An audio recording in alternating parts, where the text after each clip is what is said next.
आजी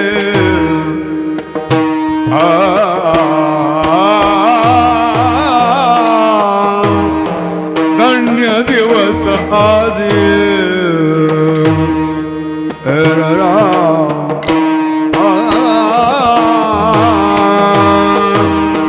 दर्शन संताचे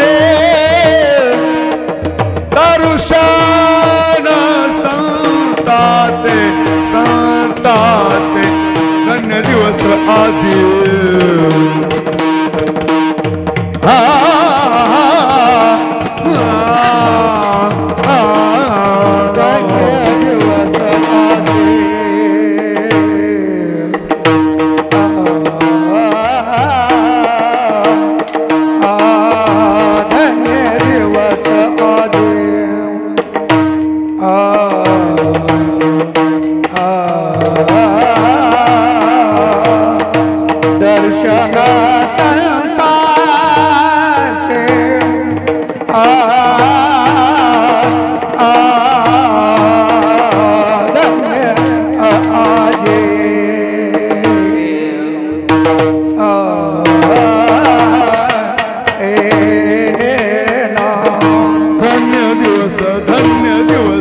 आजी धन्य दिवस आजी धन्य दिवस आजी धन्य दिवस आजी धन्य दिवस आजी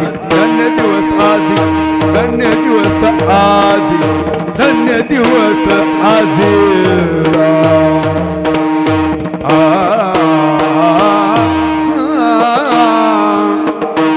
दर्शन संताचे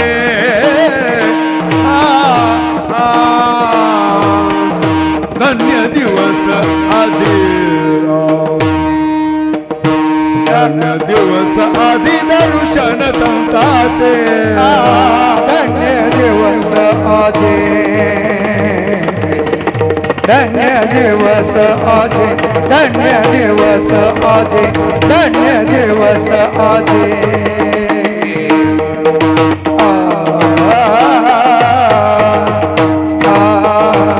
दर्शन संताचे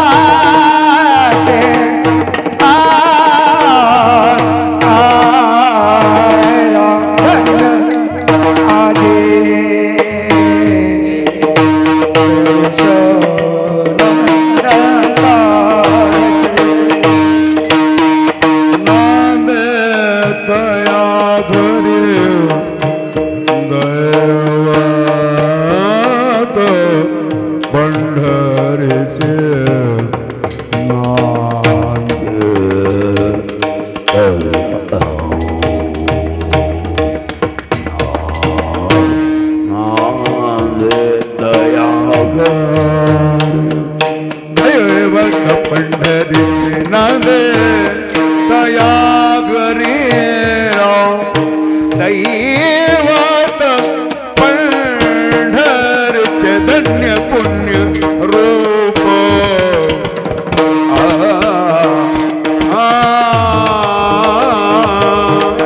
धन्य पुण्य रूप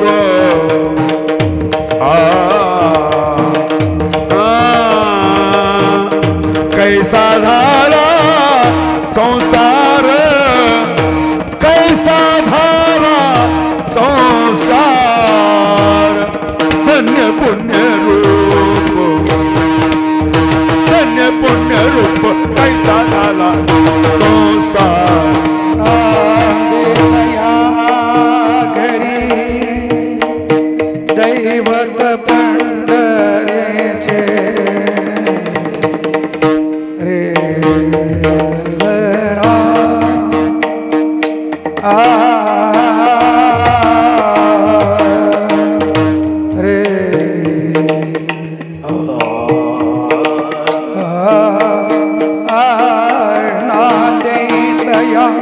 घरी नांदे तया घरी नांदे तया घरी दैवत पंढरीचे दैवत पंढरी नांदे तया घरी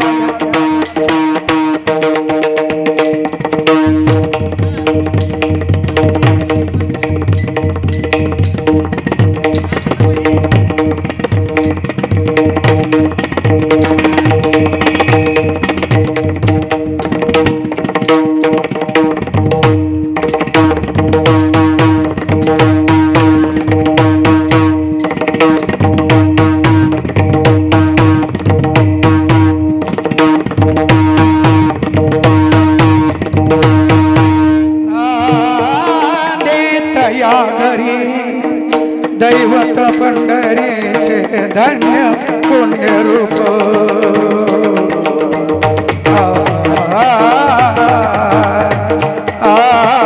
धन्य पुण्यरूप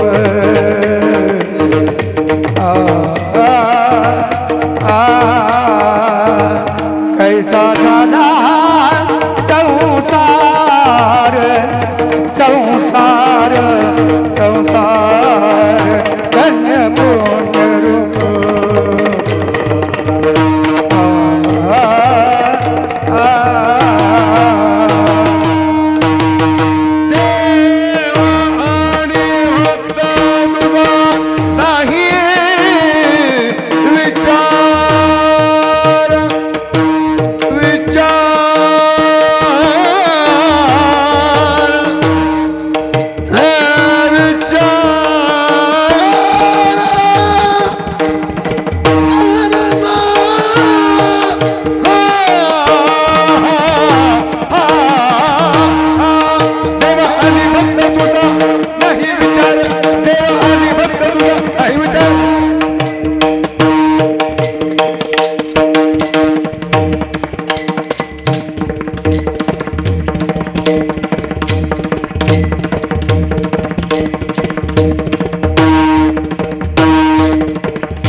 धन्य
नांदे तया घरी दैवत पंढरीचे धन्य पुण्य रूप कैसा झाला संसार देव आणि भक्त तुझा नाही विचार धन्य पूर्व पुण्य ओढवले निरुते संतांचे दर्शन झाले भाग्ये बहुते धन्य पुण्य रूप कैसा झाला संसार देव आणि भक्त तुझा नाही विचार तुका म्हणे धन्य आम्हा जोडली जोडी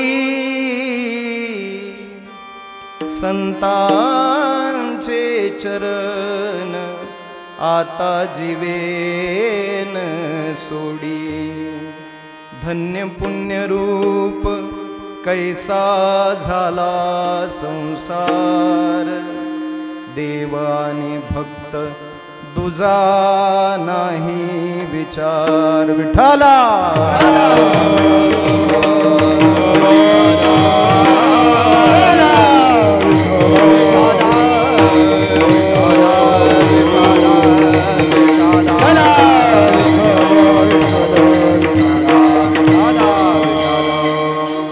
वक्रतुंड महाकाय सूर्यकोटी समप्रभ निर्विघ्नं कुरु मे देवो सर्वकार्येषु सर्वदा मनोजवं मारुततुल्यवेगं जितेन्द्रियं बुद्धिमतां वरिष्ठं वातात्मजं वानरयूथमुख्यं श्रीरामदूतं शरणं प्रपद्ये वसुदेवसुतं देवं कंसचाणूरमर्दनं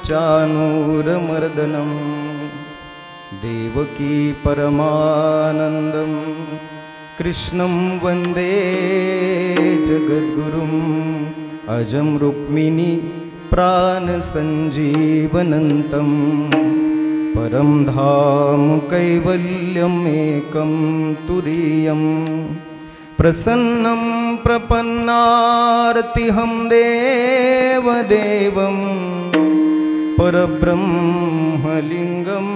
भजे पाण्डुरङ्गं पाण्डुरङ्गा करू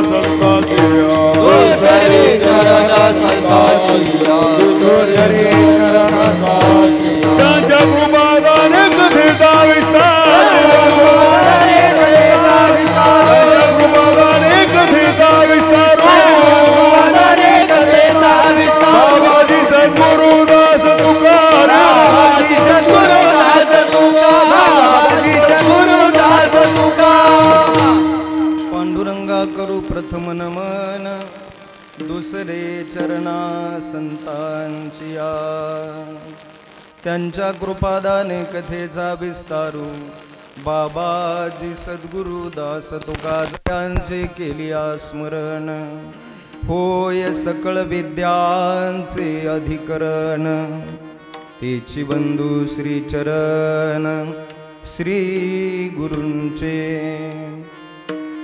ते नमस्कारो नि आता दर्शन संतांचे नांदे तया घरी दैवत पंढरीचे विठ्ठल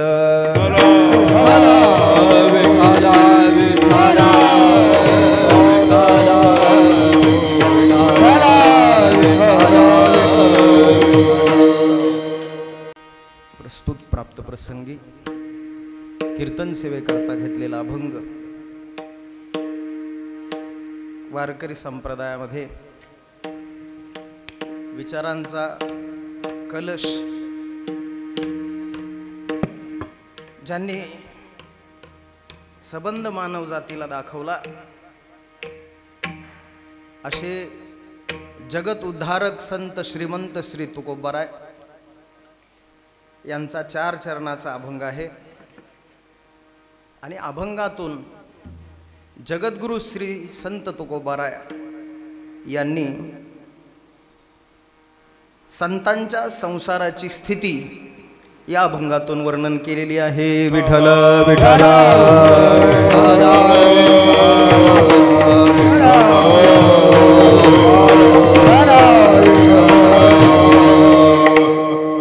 अभंगावर विस्तृत विवेचन करण्यापूर्वी थोडा परिहार द्यायचा, तो म्हणजे असा की मौजे पांगरी या गावातील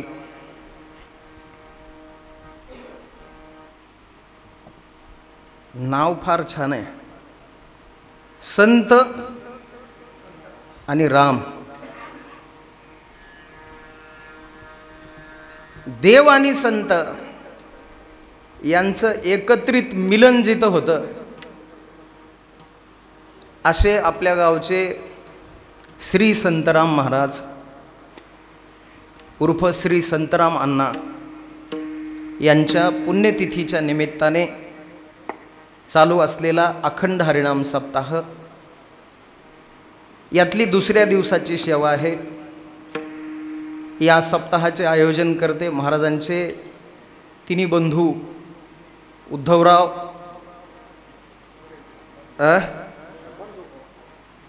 बंधू बरोबर आहे. हो बरोबर आहे ना, बरोबर आहे. उद्धवराव एक, मधुकरराव आणि अजून एक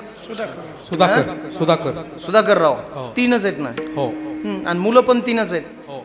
आमचे ओम दादा, सुरेश महाराज आणि रमेश महाराज. हो. या सर्व मुंडे कुटुंबियांनी आयोजित केलेला हा सोहळा आहे आणि सोहळ्याच्या निमित्तानं उपस्थित तुम्हा सर्व संत महानुभावांची ही सभा. आता एक एकाहुनी बळी रे अशा प्रकारचं आयोजन आहे सुंदर. आमचे वारकरी संप्रदायामधील आदरणीय असे मुरली अण्णा, राजभाऊ महाराज, पंचाळ महाराज आणि आप्पा हे 4 जण माईकवर आहेत. आणि बाईक आता सगळ्यांनी माईक द्यायसारखे आहेत, पण माईक तेवढे आपल्यापाशी नाहीत ना. होय. उपस्थित सर्व जमलेली मंडळी, ज्येष्ठ श्रेष्ठ आमचे श्रीहरी महाराज आहेत. तिकडं शेलू, सफदराबाद, देशमुख, टाकळी, आता गावाच्या नावावर भाग येतो.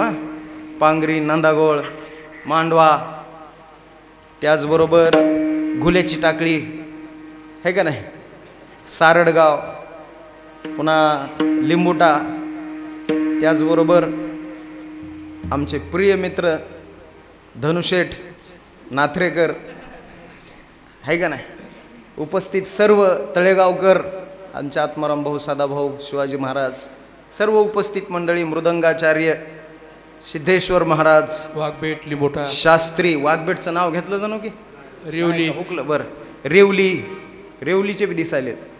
डाबी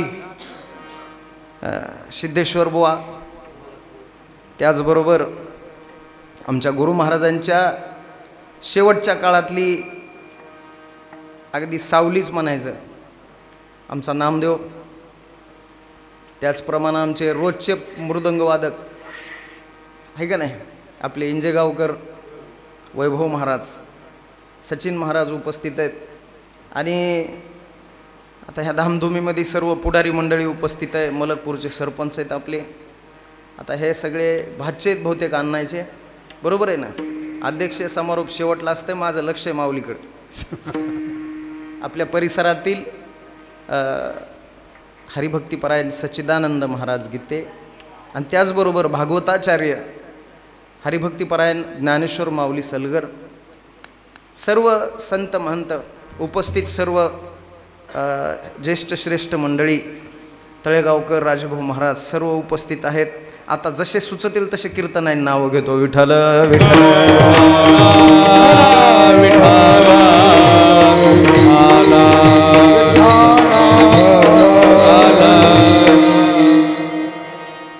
सेवेकरता घेतलेला अभंग जगद्गुरु श्री संत तुकाराम महाराज यांचा आहे आणि सेवेचं औचित्य ज्या अण्णांच्या पुण्य उत्सवाच्या निमित्तानं आहे त्यांच्याविषयी एक 4 शब्द बोलणं माझं खरं म्हणजे मी कर्तव्य समजतो. आमचे सुमित महाराज आणि गोटू महाराज यांनी भरपूर आयोजनाच्या माध्यमातून भजनी मंडळ गोळा केलंय. ह्या सगळ्या भजनी मंडळाला आता महाराजच पुरतोय का नाही की अशी परिस्थिती आहे. पण हे वैभव अण्णांनी कमवलंय. कारण भजण्यावर, वारकऱ्यावर आणि महाराजावर प्रेम करणारा अण्णासारखा दुसरा माणूस मी अजून बघितला नाही. ही थोडी अनावश्यक स्तुती वाटेल तुम्हाला, पण प्रेम वेगळं होतं अण्णांच्या अंतःकरणामध्ये. आणि भजनाची एवढी आवड होती. बब्या येतोस का उद्या? बाब्या बरोबर आहे का? आणि आमच्या अण्णाला माहिती आहे, शेवटच्या 1-2 वर्षाच्या काळामध्ये अण्णाला माझा विशेष लळा लागला होता. आमच्या सुनील महाराजालाही माहिती. अधूनमधून यायचं आणि खरा तो लळा लॉकडाऊनला लावला बरं का. नाहीतर असा काही जास्तीचा संपर्क आणायचा ना आमचा त्या अगोदर नव्हता. पंढरपूरला जाऊ दिलं नाही पोलीस लोकांनी. आणि म्हणून आषाढी एकादशी आमच्या आप्पाकडे असते पांगरीतली. आम्ही म्हणलं सुनीलरावला आपण भजन तरी करू या म्हणले. मग धनुष्यटला घेऊन मग आम्ही धनुष्यट आला आणि आल्याच्या नंतर वाजवायच कुणी नव्हतं. मग वाजविणार बोलून घेतले आपले वसुदेव शास्त्री गोटू महाराज. आणि मग सुंदर असं आषाढीला भजन केलं. आणि तिथून पुढं अण्णाईला थोडासा लळा लागला.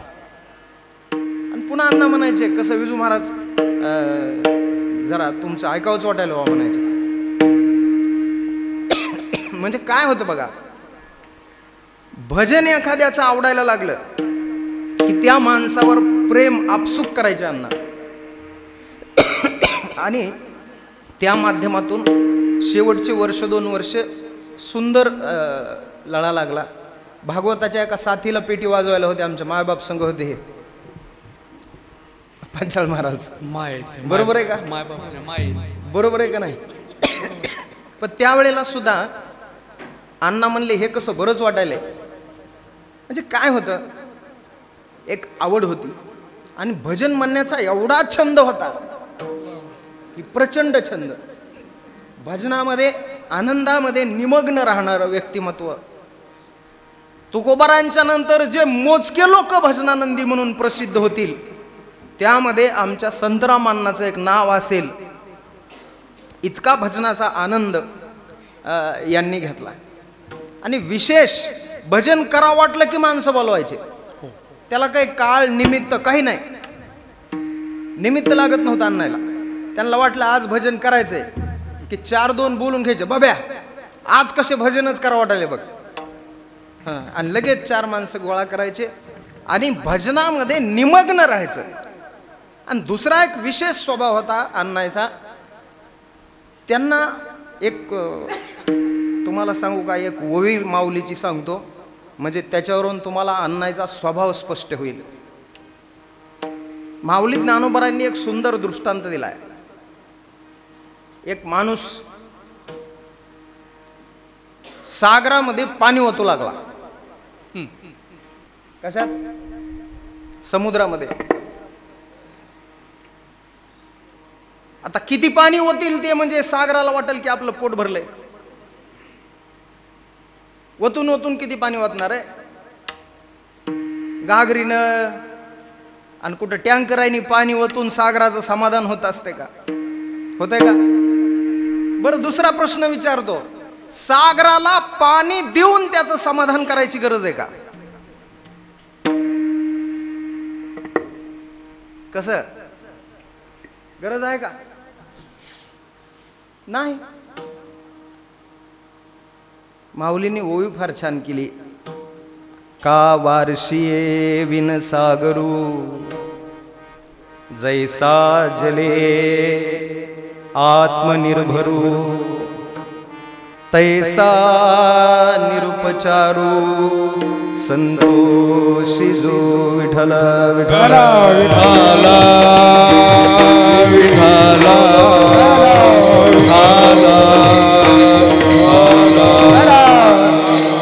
ही ओवी जशास तशी अण्णाच्या जीवनाला लागू पडते. काही कुणी स्तुती करायची गरज नाही, कुणी उपचार कुठला करायची गरज नाही, कुणी काही द्यायची बी गरज नाही. मला वाटतंय कुणाचे 5 रुपये घेऊन बाटलेले हात नसतील ह्यांचे.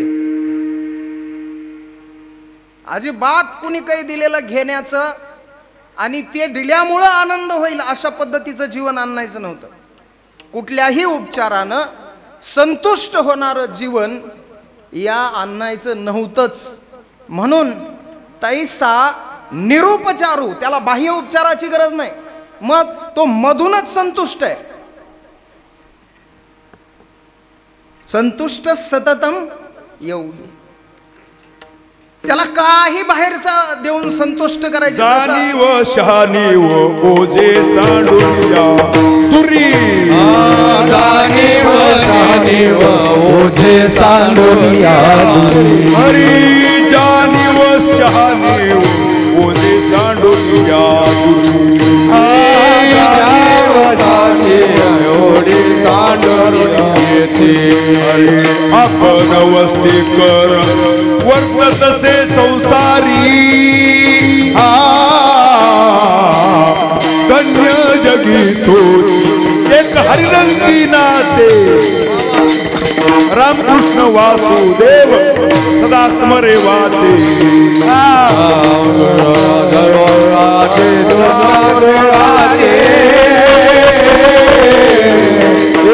धन्य जगी तोची एक हरिरंगी नाचे. रामकृष्ण वासुदेव सदा स्मरे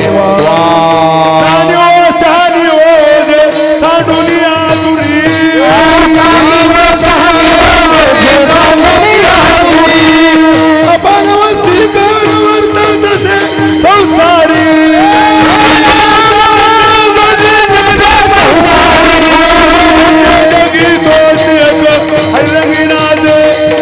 रामकृष्ण वासुदेव सदा स्मरे वाचे.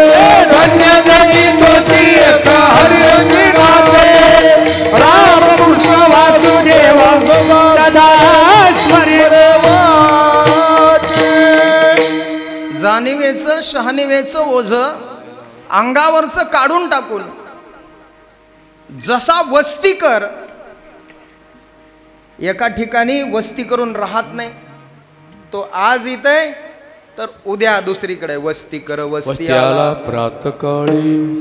तसंच जीवन, प्रवाही जीवन, भजनाच्या आनंदामध्ये वाहत जीवन जगून आपली जीवन यात्रा आमच्या अण्णांनी समाप्त केली.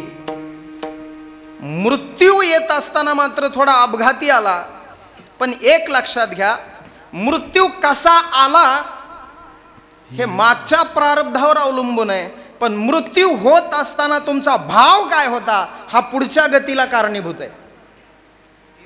बरं का, ऐका आता काळजी ना. चोखोबरायचा मृत्यू कसा? अपघातीच. अपघातीच की हो. चोखोबराय भिंतीमध्ये गाडले गेलेत.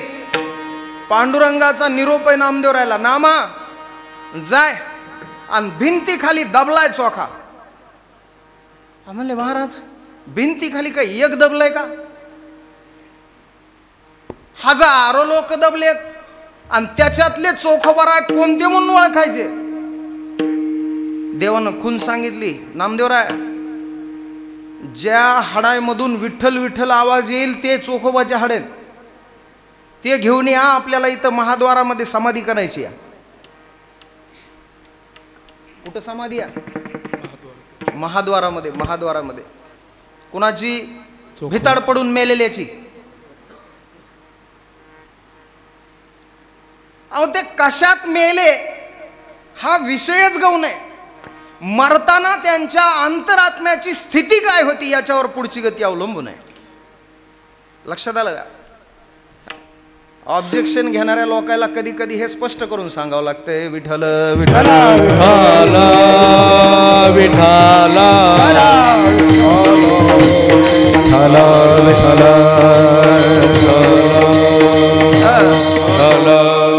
म्हणून गती कोण होती मर्दाना, अंतकरणाची स्थिती काय होती, याच्यावर सगळं पुढचं गणित अवलंबून आहे. सोबत कोण होते त्यांना विचारपूस केली असता ज्या वेळेला ती घटना झाली त्यावेळेला जय श्रीराम एवढं ऐकू आलेलं आहे. शेवटचे शब्द काय? जय श्रीराम. जय श्रीराम. आणि गीतेचा सिद्धांत असा आहे, यम यम वापि स्मरण भावम त्यज्यतेन्ते कलेवरम यप्रयाति समद्भावम याति नास्तन्य संशय. अंतकाळामध्ये ज्याच्या अंतकरणाची जी स्थिती असेल त्याप्रमाणे त्याला गती मिळत असते, कोणतीही असो मग ती. ज्याच्या मुखामध्ये किंवा स्मृतीमध्ये मरताना भगवंताचा आठव आहे ते माझ्या धामाला येऊन प्राप्त होतात, याबद्दल शंका घ्यायची काही गरज नाही. आणि हे दौनापूरच्या विजू महाराजाचं मत नाही.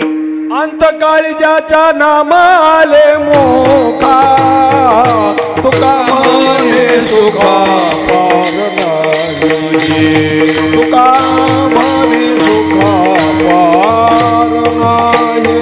अंतकाळी ज्याच्या नाम आले मोखा तुका म्हणे सुखा पार नाही, तुका म्हणे सुखा पार.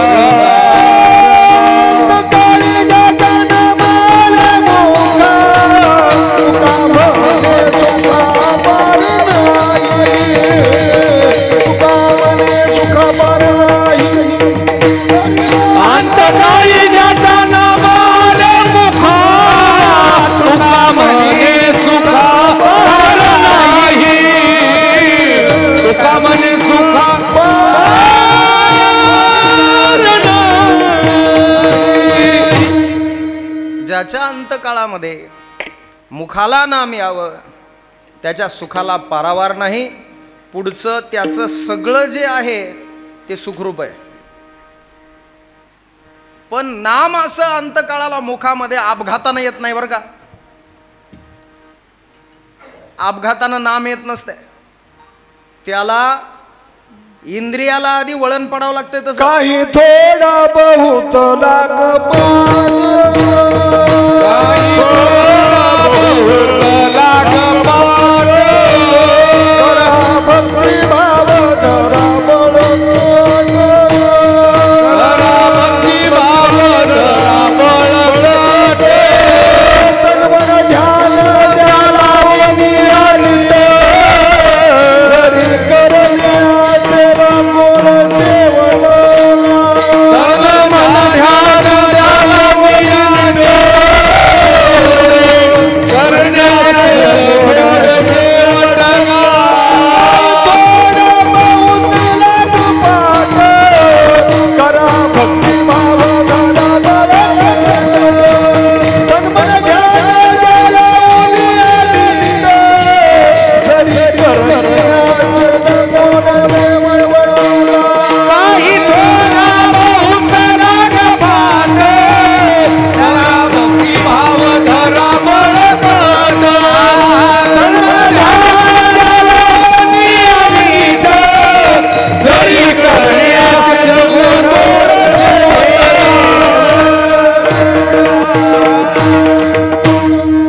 असं काही येत नाही. त्याच्याकरता काय करावं लागतं? तन मन ध्यान द्याला ओनी नीट. तन मन ध्यान हे सगळं परमात्म्याकडे लावावं लागतं. आणि ज्यांचं लागतं मगाशी अण्णाकडून प्रमाण येऊन गेलं ते जगामध्ये धन्य. धन्य जगी तोची एक हरिरंगी नाचे आणि रामकृष्ण वासुदेव सदा स्मरे वाचे. आणि रामकृष्ण वासुदेव ज्याच्या वाचेला सतत स्मरण होतात, मी म्हणतो त्याच्याच मुखामध्ये शेवटला देवाचं नाव येतं. येराच्या मुखामध्ये याने इतकं देवाचं नाव स्वस्त नाही आहे. विठ्ठल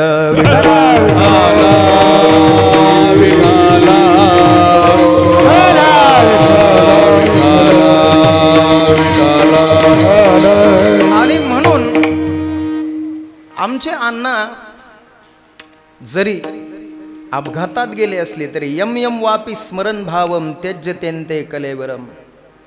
आलं का लक्षात? त्या न्यायानं दोन्ही अक्षरे दोन्ही अक्षरे सुलभ आणि सोपारी जागा मागिले पहारे शेवटीची गोडतेची खरे गा. रामकृष्ण वासुदेवा दानवी जनाची वाजवीची तुळया टाळ घागऱ्या घोषगा. रामकृष्ण वासुदेवा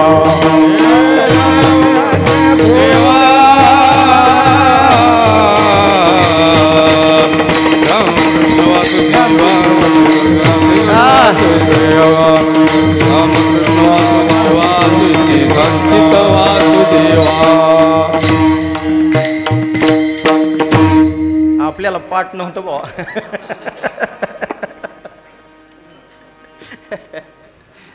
शेवटला आले तरच खरे. एवढं कळालं.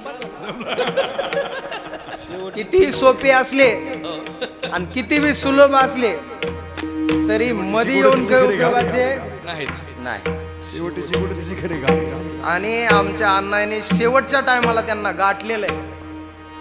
आणि म्हणून अण्णाचा प्रवास हा श्रीरामाकडे झालेला आहे, याबद्दल कुणाच्या मनात काही शंका ठेवू नका. धन्यतेला प्राप्त झालेलं जीवन आहे ते. आणि साधू संतांचं जीवनच फक्त धन्यतेला पात्र होत असतं आणि धन्यता त्यांनाच लाभत असते. तुमचं आमचं जीवन धन्यतेला प्राप्त होत नाही. विठ्ठल विठ्ठल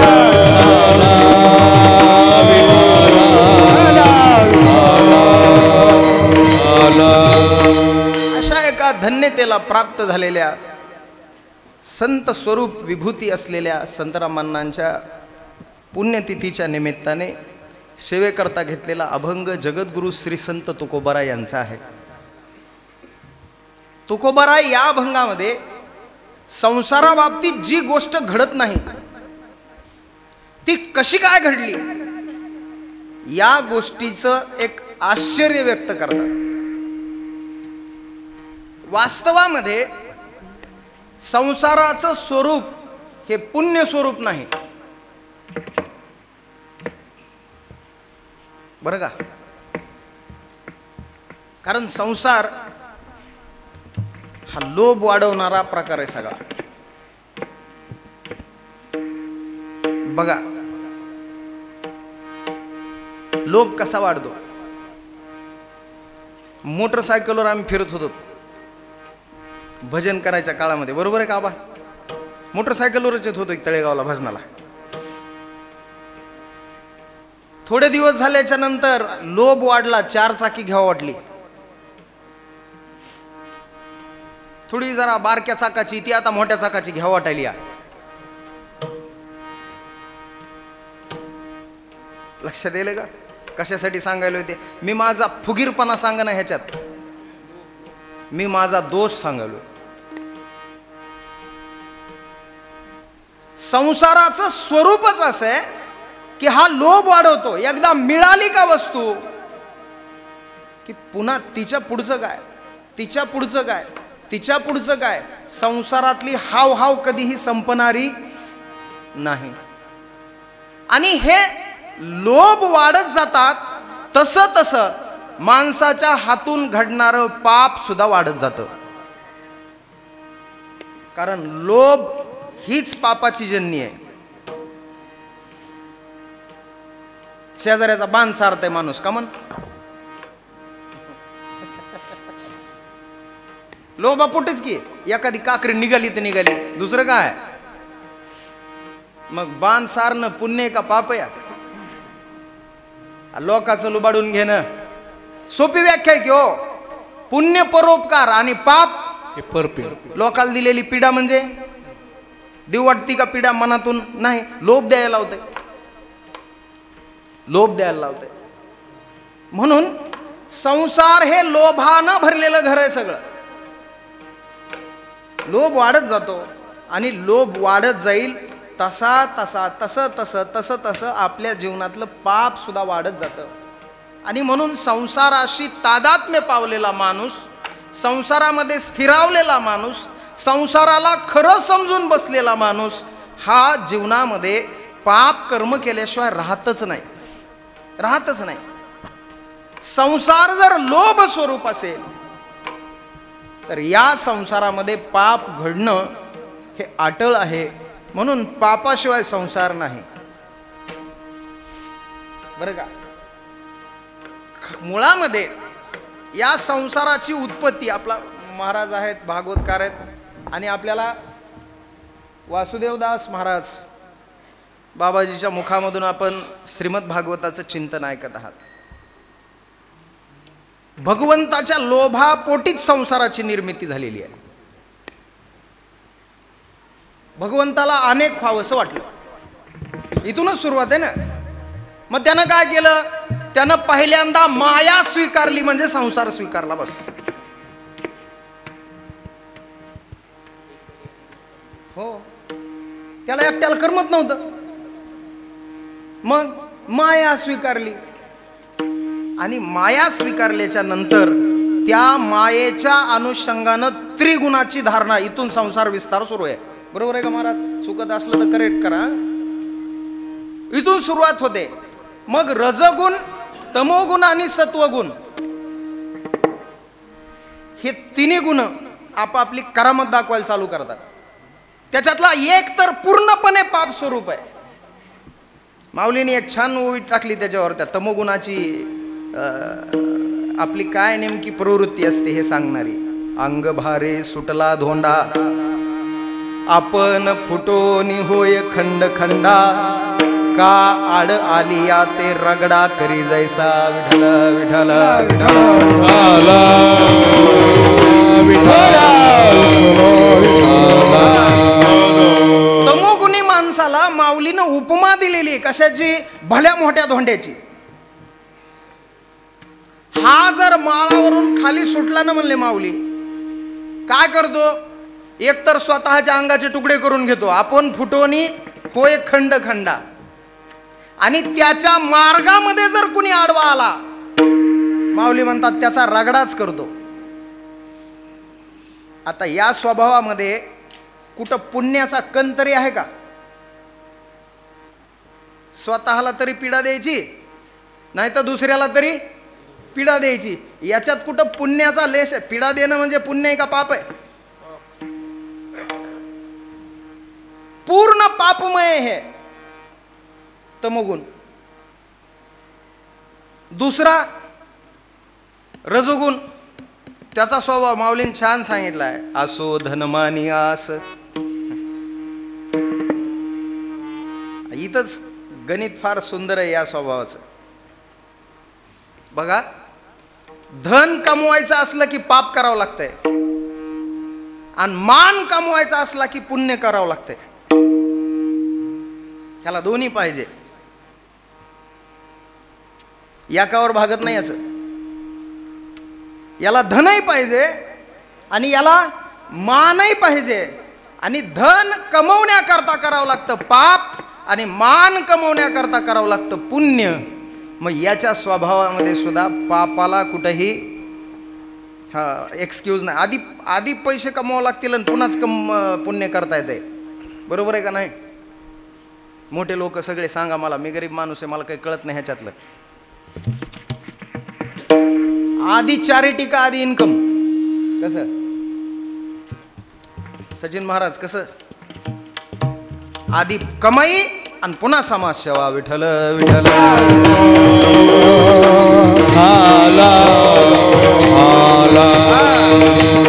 धन कमवण्याकरता पाप करावं लागतं. म्हणजे या सुद्धा स्वभावामध्ये पापाची मुळं दडलेली आहेतच. मुळामध्ये संसार ज्या त्रिगुणामधून सुरू झाला ते त्रिगुण तिन्हीच्या तिन्ही, सत्वगुण सुद्धा पापीच आहे थोडा.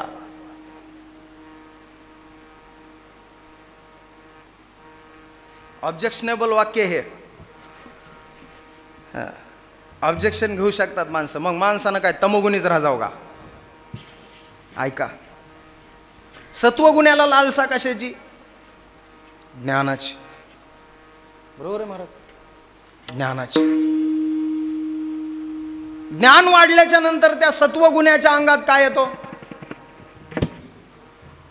बोला बोला बोला, मुक राहू नका. आणि काही इकडे तिकडे झालं तरी मी कुणाला पाडून बोलणारा माणूस नाही, मलाच काही कळत नाही, मी तुम्हाला काय बोलणार आहे? त्याच्यामुळे बोलत राहा बोलत राहा. त्याच्या अंगामध्ये ज्ञान आलं की ज्ञानाचा जोडीदार आलाच, त्याचं नाव आहे अहंकार. अहंकार. आणि हा अहंकार ज्या वेळेला येतो त्यावेळेला सुद्धा मनुष्य दुसऱ्याला कायेनं नाही दिलं, वाचेनं नक्की ताप देतो. आणि वाचन नाही दिला तर त्याच्या बघण्यातून, बोलण्यातून, चालण्यातून सुद्धा दुसऱ्याला पीडा होतेच. आणि दुसऱ्याला झालेली पीडा म्हणजे पाप आहे. विठ्ठल विठ्ठल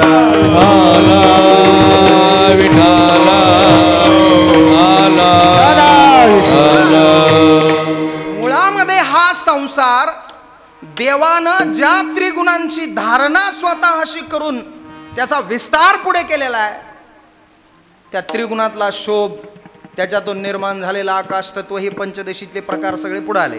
ते श्रीमद भागवतात आलेलेच सगळे. सृष्टी ते कोणी सांगत नाही बरं का तुम्हाला, झोपत आहो तुम्ही. विठ्ठल विठ्ठल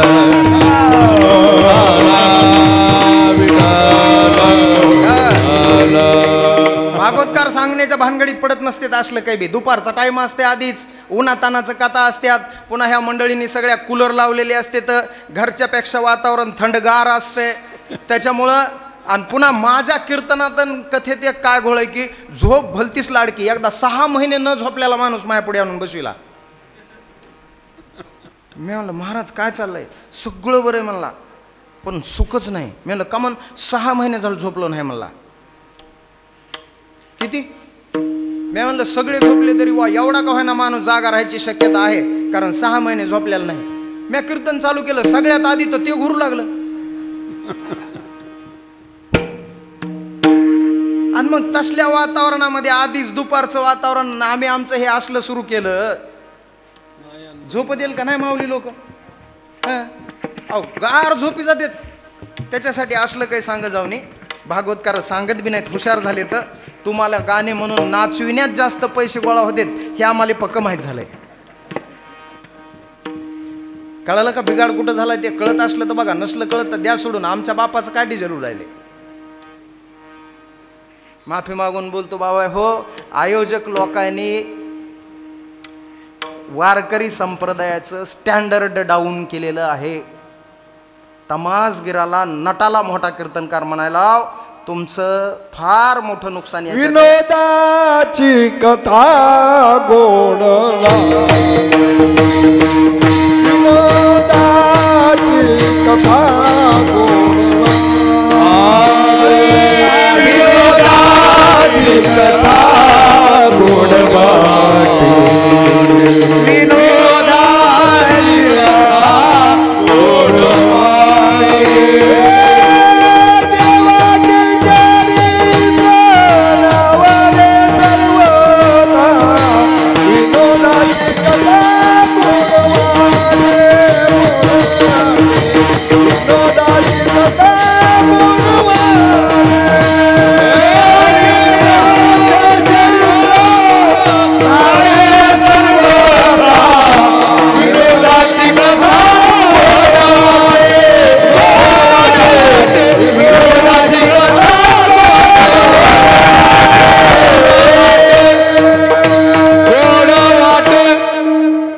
स्वभाव आहे आता, हे असलंच गोड वाटायला लागलंय. आणि हे कलियुग आहे पुन्हा.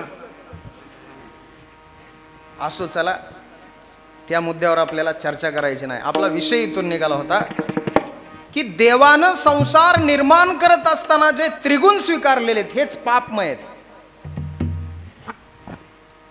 बरं का? आणि म्हणून या संसारामध्ये पाप, असं पावलो पावली बसलेला आहे. मग हा संसार पुण्यरूप होईल कसा? अवघड आहे. होत नाही सहजासहजी, होत नाही. मग तुकाराम महाराजांचा काळ, बरं संसार कधी सुरू होतो? तुमचा झाला का? नाही? हा हा, ऐका, आपल्याकडं संसार सुरू झाला म्हणतात लग्न झालं की. बरोबर आहे का? एक भजन्या होता, रोजच फोन करा, महाराज आज कुठे आहे? अरे मी म्हणलं रोज कीर्तन करणारा मी कीर्तनकार नव्हतं, मला आषाढीला एकदा आणि कार्तिकीला एकदा असते, तू मला रोज फोन करी जाऊन. आणि पुन्हा त्याचा फोनच यायचा बंद झाला. आणि मग त्याच्या गावात एकदा कीर्तनाला गेलो, म्हणलं महाराज कुठे येतं आता? फोन करी नाव, काही नाही काही नाही, कुठं दिस बी नाव, सप्त्याला बी भेट नाव, काय मिळे? म्हणले आमचा संसार सुरू झालाय. म्हणलं म्हणजे? काय नाही महाराज लग्न झालंय मला. बर, कस काय, बरं आहे का? हा बरं आहे म्हणला. बर बर, पुढच्या वर्षी लगेच फोन चालू आहे, महाराज आज कुठे आहे? मी म्हणलं तू संसाराला काय झालंय? एक वर्षभर तू फोन बंद होता, मला करमू लागलं. आता तो ह्या संसाराला काय झालंय? महाराज आता कायचा संसार काय तुम्हाला आता काय सांगू म्हणला. आता त्याच्यात काही गोडी राहिली नाही. मी म्हणलं मग दे सोडून, एका मठावर नेऊन घालतो तुला. बरंय म्हणला, तसं बी बरंय. आला, 4च दिवस राहिलो वा, आणि 5व्या दिवशी तर न सांगताच पहाटे उठून गावाकडे आलं. मग त्या मठावाल्या महाराजाचा फोन आला, काय जो महाराज कसला सेवेकरी आणून घातला होता की 4 दिवस राहिले हो का, आणि पहाटच उठून गेलंय, आणि जाता जाता मठातली एक फुकटची रथ पांघरून गेले. काय केलंय? आमच्या मठावाल्या महाराज लोकांचं कुठवर लक्ष असते बघा, बारीक. हा, मठातलं काय घेऊन गेलंय, हा इथवर बारीक लक्ष असते आमचं. मी म्हणलं मग आता बघा वा कुठे ते? म्हणले काय व्हायचं अजून, नसलेला कुठाना लागायचा महाग. मी केला फोन, कुठे आहेत महाराज? म्हणले घरी आलोय. मठात राहायचं ठरलं होतं की. नाही नाही तसं कुठं जमत असते का म्हणले. मग आता काय करावं लागेल? नांदावं लागेल म्हणले. का? दिली जोडी करोनिया दिली जोडी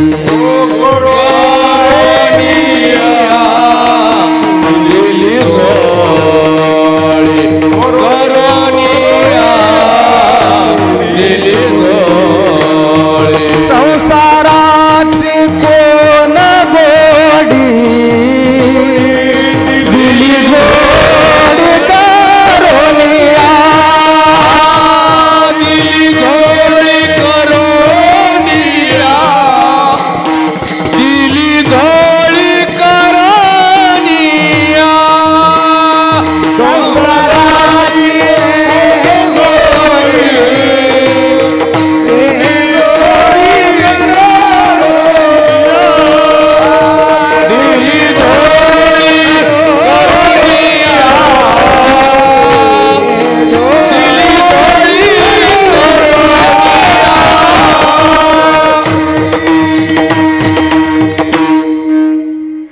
आता संसार करावा लागतंय का? जोडी लावून दिली ना, आणि जोडी लावून दिली की नांदावंच लागतंय. त्याच्यात गोडी नाही राहिली तरी बी, आणि राहतच नसती. मला पक्क माहिती आहे, कारण मी काही ब्रह्मचारी नाही, महाबी संसार चालू या. आपला संसार कालांतरानं आंबट होतो, आणि जरा आमचं तरी अजून बरं आहे. पुढच्या वयातलं असतंय का जरा पुढच्या, फक्त म्हातारी अशी बोट इथवर हात करत्या. कुठवर? जरा उलट घेऊ का? अशी इथवर. होतास का सुद्धा? अरे तोंडात बोट जायचं राहिल्यावर त्याच्या फक्त होतास का सुद्धा. आणि काही म्हणा गेलं की पोरग निबर झालेलं असतंय. हा मोठी पंचायत आहे आपली. अजून नाही बरं का राम महाराज. हा आपण अजून त्याच्या थोडेसे आपलं तेवढं प्रमोशन झालं नाही. हा असा संसार होतोय बघा. असा संसार होतोय 100% होतोय. नाथ महाराजांचा सिद्धांत आहे श्वानापरी गती झाली. आम्ही काय अपवाद आहेत का? आमचंही होणार आहे. आम्ही सुपात आहेत फक्त म्हणून मजा वाटायली. तुम्हाला वाटलं तुमचंच इचकीत आहो, आमचं बी इचकीत आहो. असं जीवन आहे. आमचा संसार आंबट होतो. आमच्या संसाराच्या मागं आणा लागते. आणि संसारातली आशा नावाची बायको कधीच शांत राहत नाही आणि राहू बी देत नाही. राहू देत नाही शांत. मग हे पाहिजे ते पाहिजे ते पाहिजे. अरे आणाव कुठून? कर पाप. कर पाप. असं पाप वाढत जातं पाप वाढत जातं आणि अवघा संसार पापमय होतो आणि त्याचं फळ दुःख रूपानं भोगावं लागतं. आणि मग जीव म्हणतो संसार दुःख मूळ चहूकडे हिंगळ.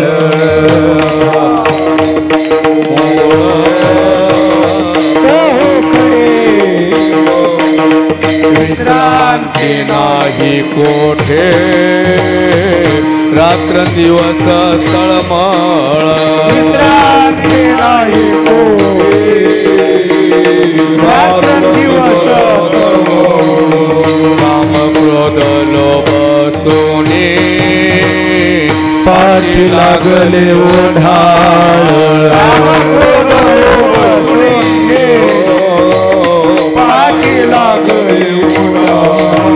कवनामी शरण जाओ दृष्टी देईल निर्मळ. कवनामी शरण जाओ दृष्टी देईल. कवनामी शरण जाओ दृष्टी देईल निर्मळ. कवनामी शरण जाओ दृष्टी देईल. धर्म जागो सदैवाचा जो पर उपकारी तो त्याचे नाम उच्चार. सदैवाचा जो पर उपकारी सदैया दृष्टी देतो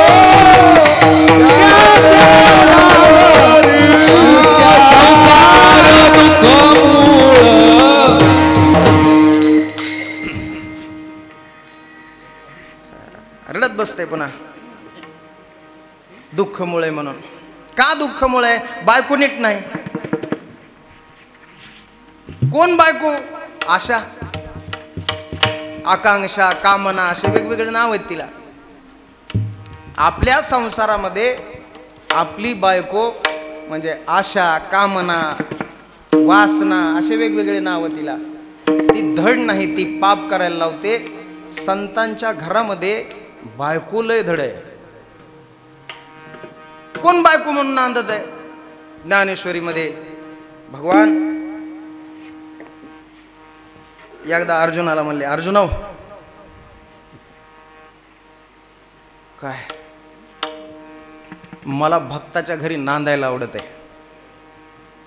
मग अर्जुन बी मिस केला. आता मित्रप्रेमामध्ये एक माणूस कसंही बोलते. ते म्हणला नवरा होऊन का बायको होऊन? वही सांगतो फुकट बोलत नाही. लोक दगडानं हाणतील ना मला असलं काही बी म्हणू लागल्यास. अर्जुना तोची भक्तू तोची योगो तोची मुक्तू तो वल्लभा मी कांतो ऐसा पढिये. अर्जुना तो माझा वल्लभ आणि मी त्याची कांता, मला असला आवडते. भक्त नवरा आणि देव बायको असं देवाला आवडत आहे. आणि मग संतांचा संसार पुण्यरूप होण्याच्या पाठीमाग कारण नांदे तया दैवत पंढरीचे नांदे तया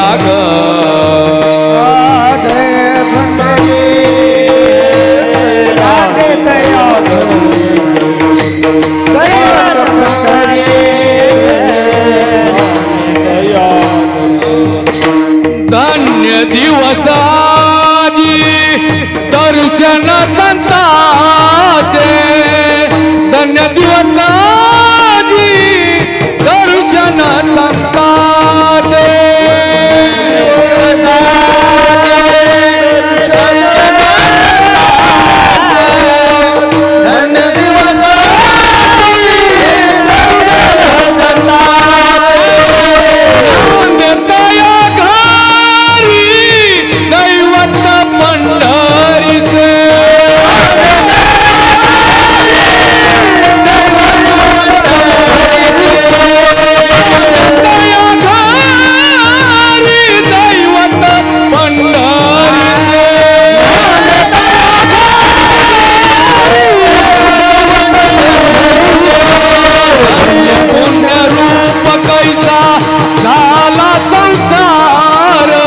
धन्य पुण्य रूप कैसा झाला संसार धन्य पुण्य रूप कैसा झाला संसार धन्य पुण्य रूप कैसा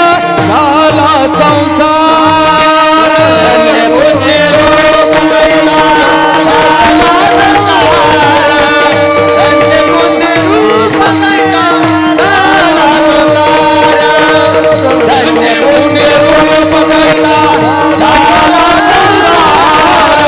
धन्य पुण्य रूप कैसा झाला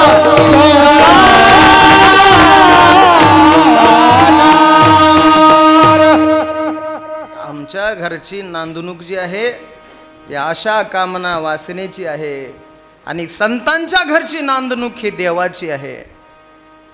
आणि मग ज्याच्या घरी देव नांदत असेल त्याच्या घरी पापाचं काय काम आहे? काही काम नाही, काही काम नाही. उलट उलट असे संत नुसते दिसले बी नुसतं यांचं दर्शन बी झालं तरी आमच्या जीवनामध्ये काही पाप असलं तर त्या पापाचा नाश करण्याचं सामर्थ्य संतांच्या दर्शनामध्ये आहे. उदाहरण देतो एक दोन आणि सेवा समाप्तीकडं, कारण 10चा टाईम आहे आपला. 10ला बरोबर संपलं पाहिजे. ड्रायव्हर हुशार कोण? गाडी किती वाजता बी काढू जा, टायमाला नेऊन पोहोचिती करणारा हुशार. आणि पुन्हा अजून बरं केलंय, कीर्तनकारांनी कीर्तन पाऊण तासावर आणले तर ते एक बरंच उपकार झालाय. म्हणजे कवर बी उभा टाकायचा, इथं बी ताण नको तिथं बी नको. माऊली बरं आहे ना. काय कमी टायमामध्ये जास्त दाम मिळत असल्यास आपलं तरी काय चाललंय आहे का नाही? आणि अलीकडे काय झालं हो का, गुडघे दुखायले, टाचा दुखायल्यात. लोक कीर्तनात बसताना इकडं तिकडं बसायले की महाराज लोकांना राग आलेत. अरे बसायले तेच उपकार मान र.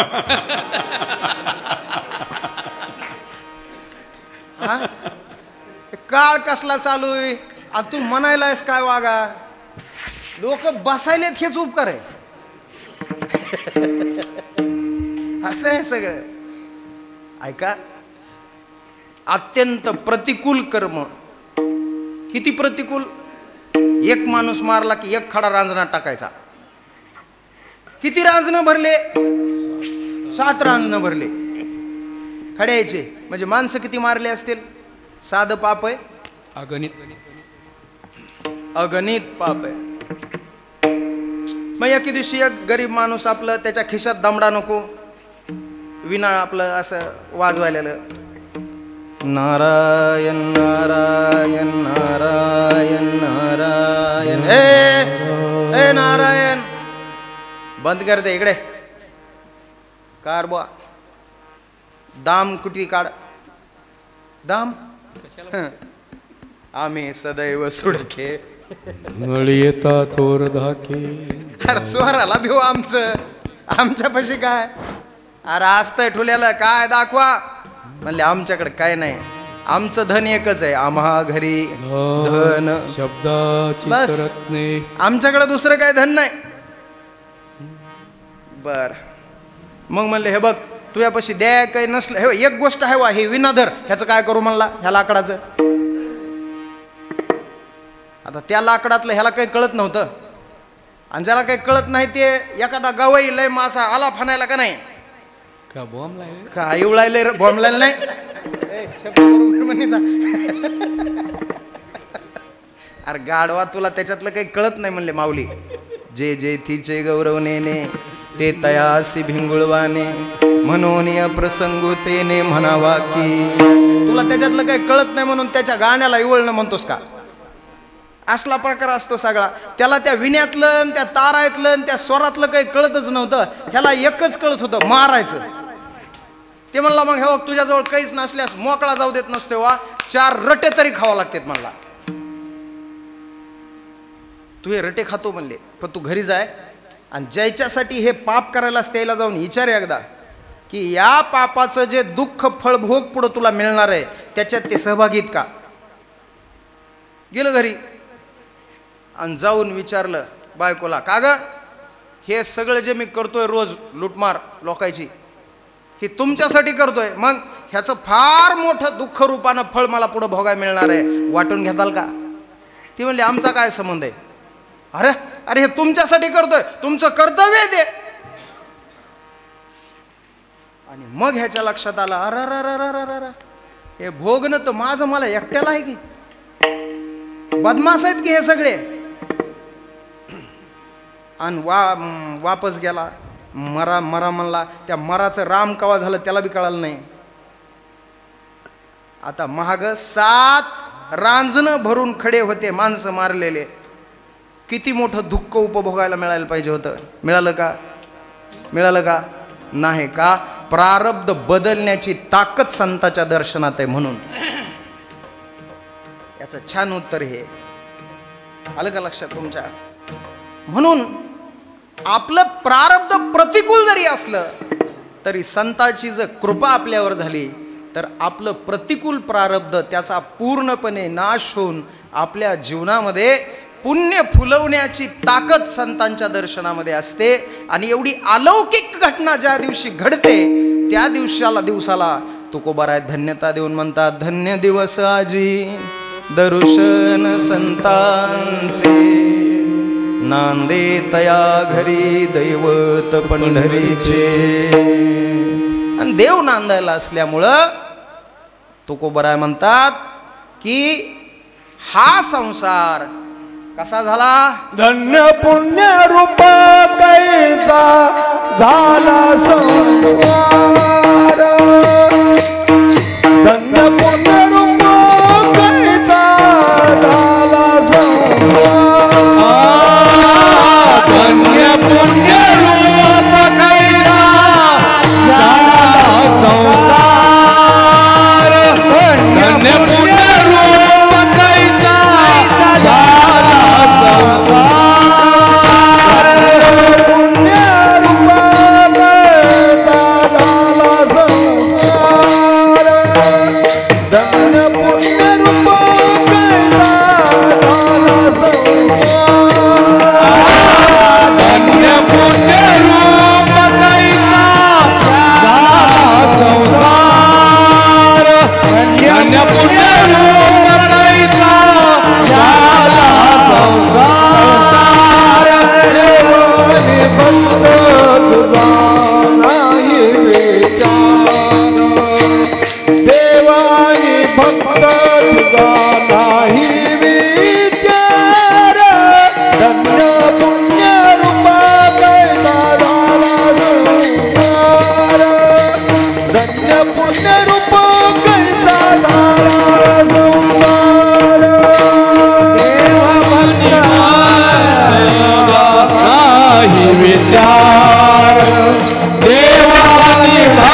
संसार पुण्यरूप झाला, त्यांच्या संसाराला पूर्णकामता प्राप्त झाली, त्यांचा संसार सुखाचा झाला, त्यांचा संसार सोन्याचा झाला.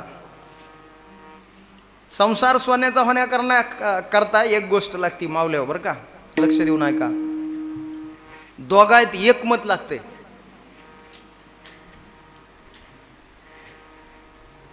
ती एका दिशेला आणि तो एका दिशेला झाला की वाटोळ होते. एकमत व्हायला गेल्यास पुढं सरकायचं कसा? संसाराचा गाडा. प्रगती उन्नती संसारातली पूर्णपणे थांबून जाते ज्या घरामध्ये एकमत राहत नाही, बरं का. संतांच्या घरामध्ये देव नांदणुकीला आहे आणि देवाचा आणि संतांचा विचार वेगळा काय एक? दोघांचा एक. धर्माचे पालन, बस. संतांचं काम हे आणि देवाचं यदा यदा ही धर्मस्य. दोघांचं काम एकच, दोघांचा विचार एकच. म्हणून इथं सांगितलं देवानी भक्त दुजा नाही विचार.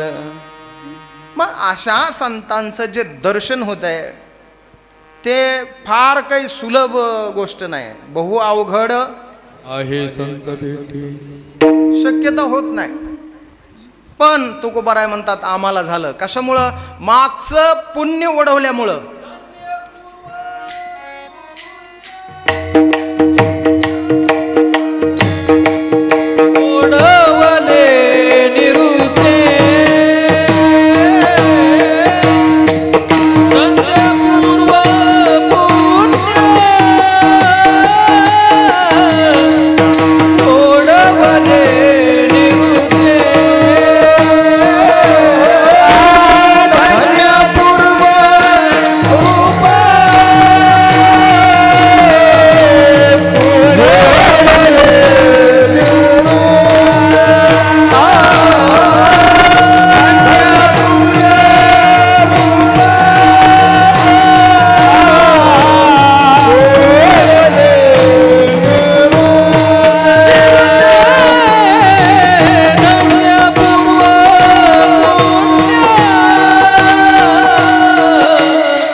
ठेवा पुढे आल्याशिवाय संतांचं दर्शन होत नाही. आणि तेही पूर्व पुण्य कोणतं पुढे यावं लागतं तर त्याच्यातला एक शब्द महत्वाचा आहे, निरुते. श्रीमद भागवताचा आधार घेतो, एवढ्याच पदाचं चिंतन करतो आणि पुढे चलतो. श्रीमद भागवताचे 10 लक्षणं सांगितले बघा. अत्र सर्ग विसर्गश्च स्थानम पोषणम उतयः, पुन्हा काय हो,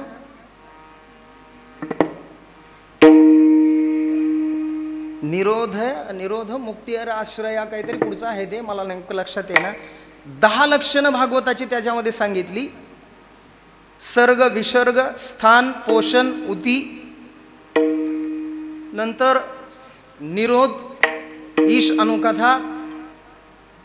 त्यातला सगळ्यात महत्त्वाचं या अभंगाला जे आपल्याला ते पद सोडवायचं आहे, निरुते.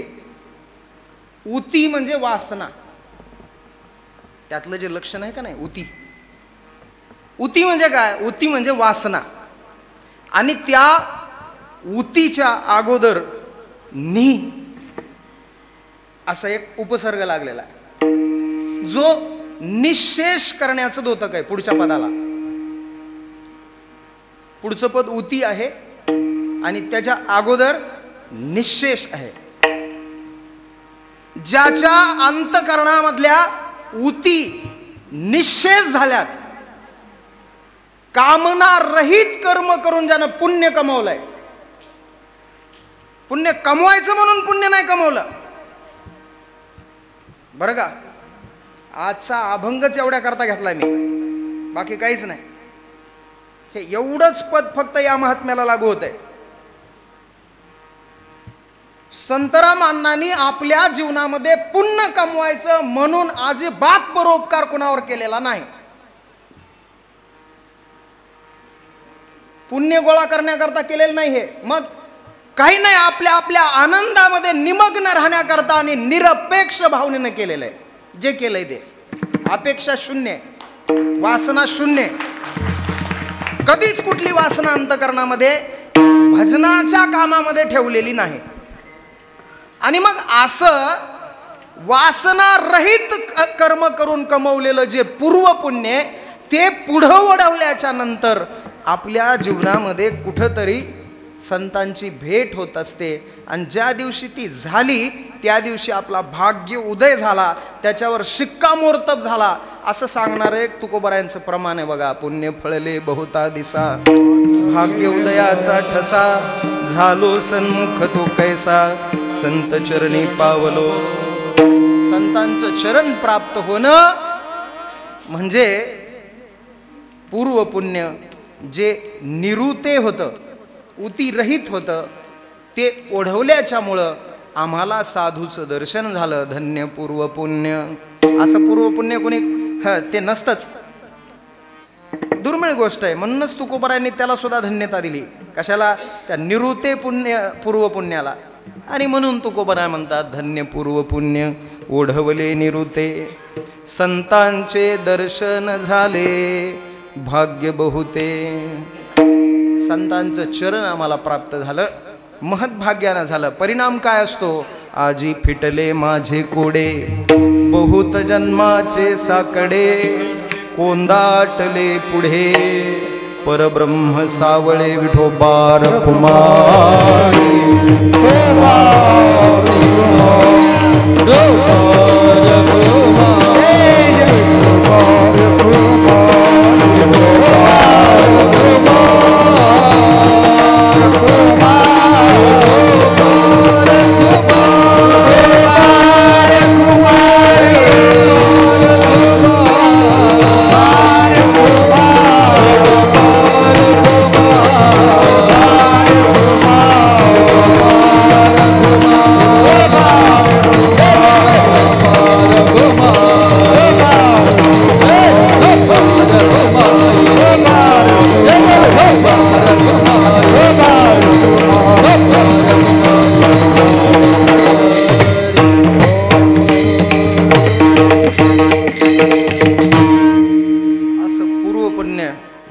नंतर साधू संतांची भेट होत असते आणि ते आमचं प्राप्तव्य आहे.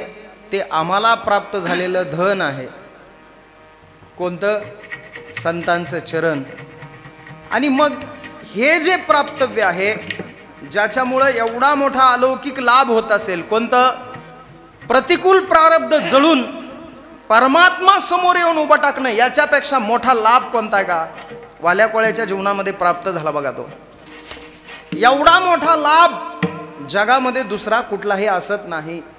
आणि म्हणून हा लाभ देणारी जे धन आहे, जी जोडी आहे, तिला सुद्धा जगद्गुरु तुकाराम महाराजांनी तुका म्हणे धन्य आम्हा जोडीली जोडी. तुका म्हणे धन्य आम्हा जोडीली जोडी.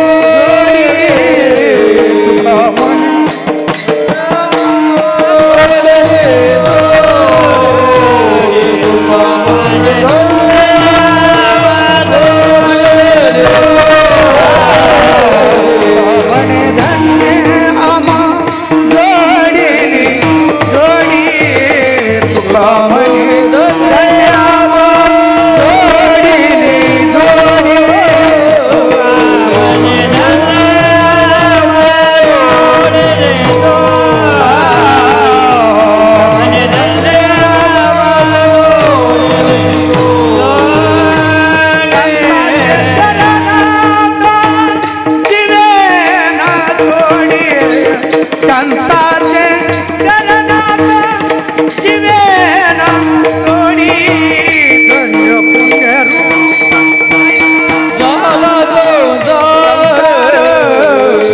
पुण्य रूप कैसा झाला संसार.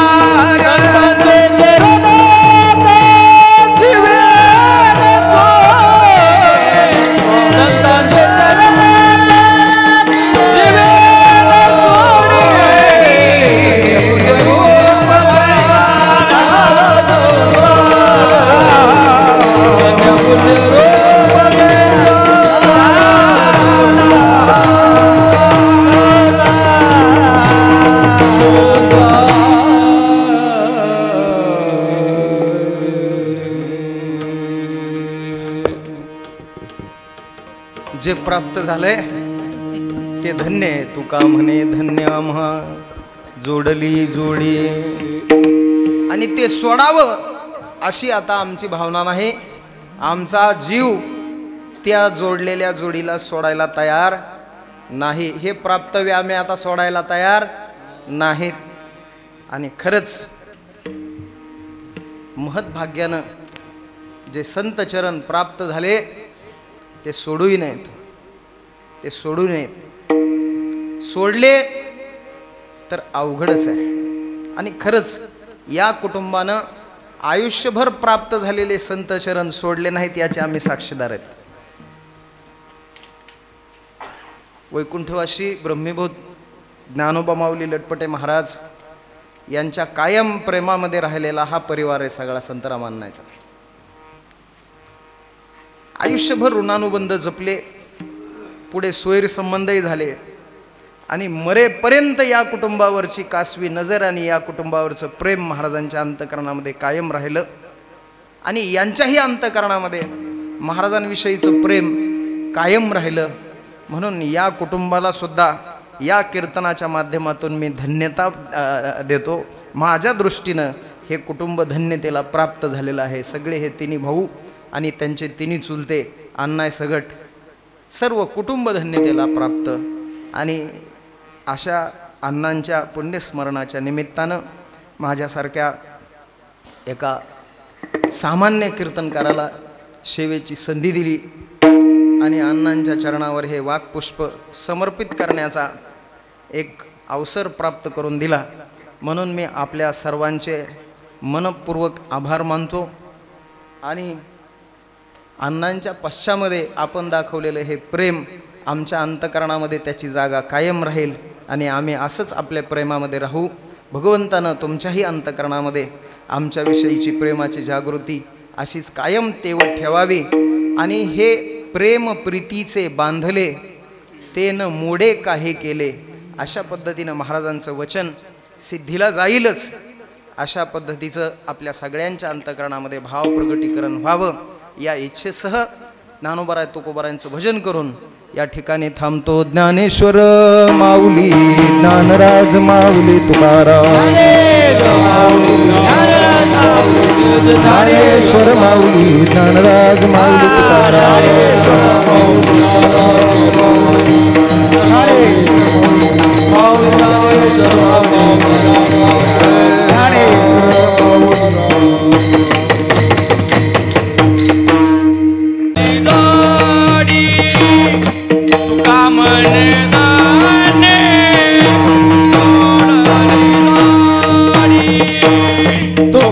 मने धामा जोडाली जोडी तुका मने आमा जोडाले जोडी तुका मने धन्य आमा जोडाली जोडी तुका मने धन्य आमा जोडाली जोडी संताचे चरण आता न सोडी संताचे चरण जीवन सोडी धन्य पुण्य रूप झाला काय संसार धन्य पुण्य रूप झाला काय संसार संताचे चरण जीवन सोडी संताचे चरण जीवन सोडी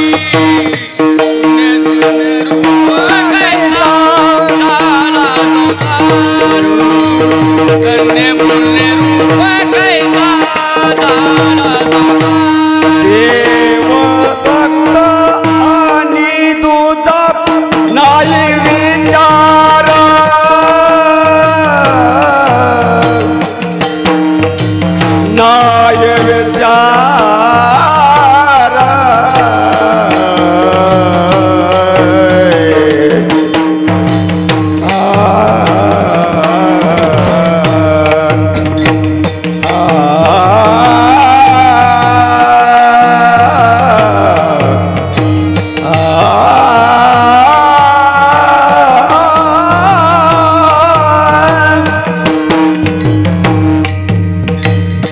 देव भक्त आणि तुझा नाही विचार नाही विचार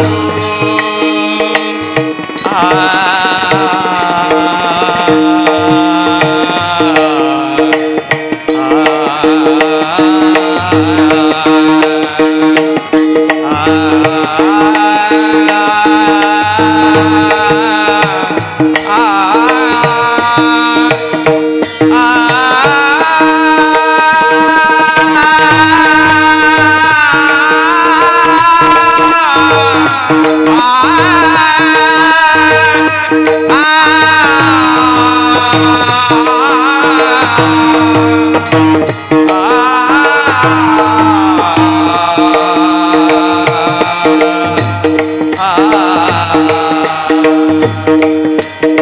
देवानी भक्त आणि भक्त तुझा नाही विचार नाही आज या ठिकाणी चालू असलेला अखंड हरिनाम सप्ताह वैकुंठवासी भजनानंदी आदरणीय हरिभक्त परायण संतराम अण्णा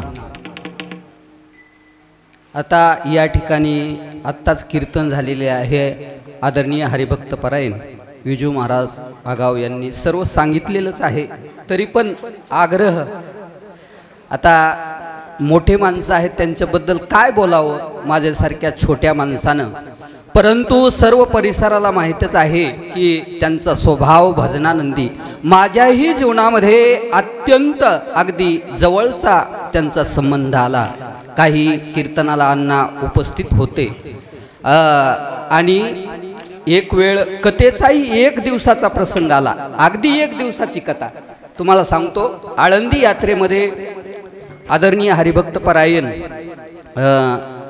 आपले परळीचे महाराज काय भरत महाराज जोगी यांच्या फडावर त्यांचीच कथा होती भरत महाराजाची परंतु त्यांना घरी एक दिवस काहीतरी अडचण आली आणि आळंदीहून महाराज घरी आले आणि त्या दिवशी योगायोग मला त्या फडावर त्यांच्या जागेवर एक दिवसाची कथा करण्याचा योग आला आणि त्या ठिकाणी आपले अण्णा होते साथीला अण्णा.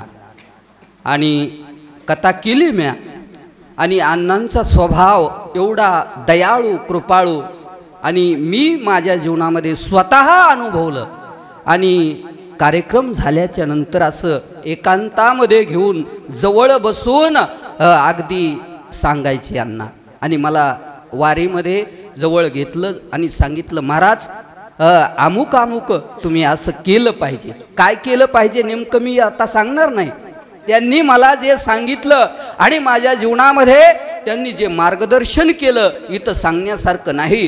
परंतु अगदी जवळ बसून लहान मुलाला जसं आपले आईवडील सांगतात समजून, तसं अण्णांचा स्वभाव कुणीही असो तिथं भेदभाव त्यांच्या ठिकाणी नव्हता महाराज. की हा जवळचा आहे का लांबचा आहे, आपल्या गावचा आहे का दूरचा आहे, असा काहीच भेदभाव नाही. आणि खऱ्या अर्थाने असं जवळ बसून सांगणारं व्यक्तिमत्व आपल्यामधून गेलेलं आहे. आणि कीर्तनाचाही योग आला. आपलं नात्रा गाव या ठिकाणी सप्ताहामध्ये वगैरे अण्णा असायचे. त्या ठिकाणी अगदी जवळून पाहिलं मी त्यांना. एकदम जसं संतांचं वाङ्मय आहे आणि संत वाङ्मयामध्ये संतांना बऱ्याच ठिकाणी आईची उपमा दिलेली आहे. आई आणि ते आईचं हृदय म्हणजे आपले अण्णा होते महाराज. आणि भजनाची तर आवड होतीच, परंतु माणसांची विशेष आवड महाराज. जे परमार्थिक माणसं आहेत, परमार्थ प्रेमी आहेत, त्यांच्यावर अत्यंत जीव लावायचे ते. आणि असं व्यक्तिमत्व असणारं आणि खरोखर जसं व्यक्तिमत्व त्यांचं होतं आणि त्या व्यक्तिमत्वाला साजेल असं असणारं त्यांचं कुटुंब. आणि हे कुटुंब सर्व महाराज त्यांचा जसा स्वभाव होता त्याच पद्धतीनं हे कुटुंब पुढं चालवत आहे महाराज त्यांचे हे कार्यक्रम. खऱ्या अर्थाने माणसं जीवनामध्ये असतात, फार मोठी असतात आणि निघूनही जातात, परंतु ती स्मृती जिवंत ठेवणं गरजेचं आहे. आणि आज या ठिकाणी महाराज त्यांचं सर्व जे चिरंजीव आहेत तिन्ही चिरंजीव हे कार्य करत आहेत. खऱ्या अर्थाने पुढील समाजाला कळलं पाहिजे. हे थोर मंडळी गेले, जुन्या माणसाला तर माहितीच आहे त्यांचा स्वभाव काय होता आणि कसं जीवन त्यांनी जगलं, परंतु येणारी जी पिढी आहे त्यांनाही त्यांचं मार्गदर्शन लाभल. असा जर हा कार्यक्रम नित्य चालू राहिला तर पुढील पिढीला मार्गदर्शन होईल. अशा पद्धतीनं अण्णांचं जीवन होतं. माझ्याही जीवनामध्ये अत्यंत त्यांचे उपकार आहेत महाराज. या ठिकाणी सांगणं शक्य नाही. त्यांनी माझ्याबद्दल जे शब्द वापरले आणि मला जे शिकवलं जवळ बसून, खरोखर अनंत उपकार आहेत. आणि आज या ठिकाणी मला 2 शब्द बोलण्याचा संधी दिली. वास्तविक पाहता आपला अधिकार नाही या ठिकाणी बोलण्याचा, तरी पण आमच्या गावचे त्यांचे असणारे नातू सरपंच साहेब यांचा विशेष आग्रह आणि खऱ्या अर्थाने अण्णा त्यांच्या आजोबा आणि तोच वारसा आमच्याही गावामध्ये आला आहे महाराज. सरपंचाच्या रूपानं ज्या पद्धतीनं तुम्ही हा सप्ताह या ठिकाणी करतात आणि आमच्याही गावामध्ये त्यांचे वडील गेल्याच्या नंतर त्यांनीही अशाच पद्धतीनं आपल्या वडिलांचा सप्ताह प्रारंभ केलेला आहे. जसे संस्कार अण्णाकडून त्यांच्याकडे आलेले आहेत महाराज. इथं जेवढ्या पद्धतीनं मोठा हा सप्ताह, तर त्याच पद्धतीनं कुठल्याच कशाचीच कमतरता नाही. एवढ्या मोठ्या पद्धतीनं तेही सप्ताह करतात, कारण संस्कार इकून तिकडं आलेले आहेत महाराज. असो, खऱ्या अर्थाने एवढं अत्यंत मोठं जीवन आणि त्यांच्याबद्दल कृतज्ञता व्यक्त करून हे 2 शब्द मी या ठिकाणी समाप्त करतो. धन्यवाद करतील. तसेच माऊली महाराज शास्त्री सलगर यांचाही सत्कार मधुकर भाऊ करतील.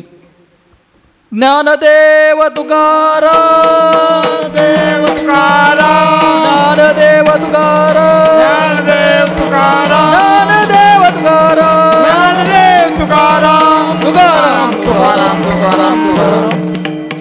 पुंडलिक हरी